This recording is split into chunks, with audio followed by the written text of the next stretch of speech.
Hi there, my name is Adeola. Today we're talking about communication, and there are two kinds of communication: verbal communication and non-verbal communication.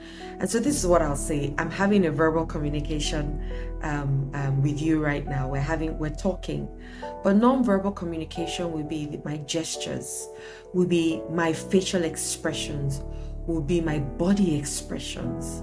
Now, I'm not saying a word, but I'm also communicating with those expressions. So is it a smile? Is it a frown? Is my forehead clenching? Something. It's still communication, but it's non-verbal communication. Do you remember when our mothers, when we were young, and we'll go out and we'll go to events and people will offer us food, and our mothers, all they just need to do is give you that eye. You remember that eye? That eye that tells you, just take it, let me see you.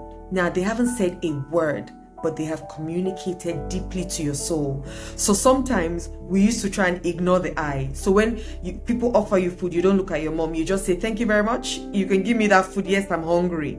And then you can suffer the consequences later. I've heard of all kinds of stories where you have gone back home and the mother will make you a pot of rice. That is the rice that is doing you. You will eat this rice today. And next time when they offer you food outside, you will say no. Now, communication has taken place.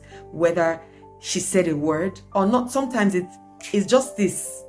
This means something. This shrug of the shoulder means something. This in Nigeria means something. Maybe abroad it will mean something else. But it's communication. Now, a lot of times our children learn more from non-verbal communication than communication itself. What our children see us do means more to them than sometimes even what we say. Because if what we're saying and what we're doing are not in alignment, then there's no alignment. And so our children see it. And not just our children, everybody. People see it. We just don't know. So you might be smiling, but your body posture or your body expressions is very different. And so people can see through that smile and say, that smile is just up here. Have you heard that statement? She's only smiling here, but in her heart, she's thinking something different. And so how can communication then become more effective? I'll answer that question. I think is by using both. Sometimes there are families where all you just need to do is one eye. Sometimes in my family is a whistle.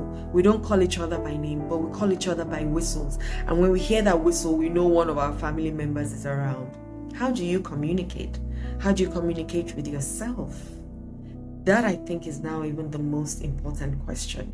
What do you say to yourself when you make a mistake, for example? What do you say to yourself when you keep making that same mistake? So maybe the first time you're like, okay, but when you keep making that same mistake, what words do you call yourself?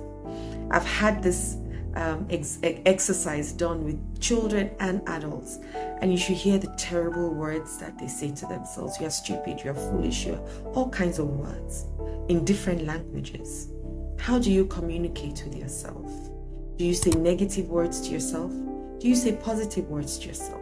Because the way you communicate with yourself is the way you communicate with the world.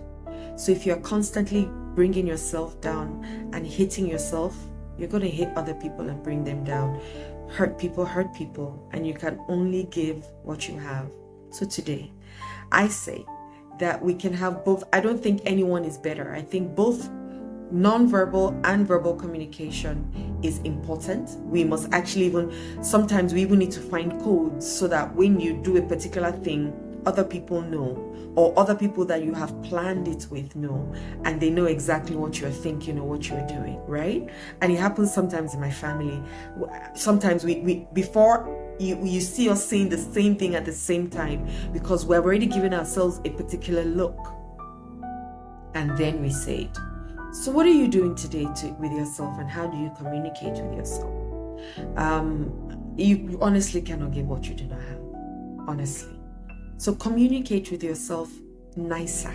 Be nice to yourself. Say nice words to yourself. Pat yourself on the back, hug yourself, and tell yourself you love you. so that it's easy for you to tell other people you love them, and it's easier for you to communicate with them in a much softer and nicer way, and with empathy and compassion. Always have that up at the back of your mind to yourself. When you make a mistake, tell yourself nice things. You did your best. Say that. Or you can do better, and so you will. Right? So communicate with yourself in a nice way, and you'll be able to do it with other people.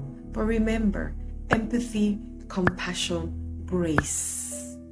Those words, oh my goodness. And cap it up with peace.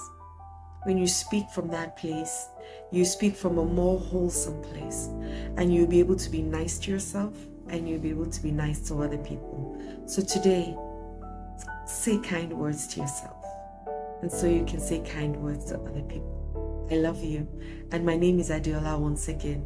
I'm your sister, your friend, and your daughter in some cases. Have a wonderful day.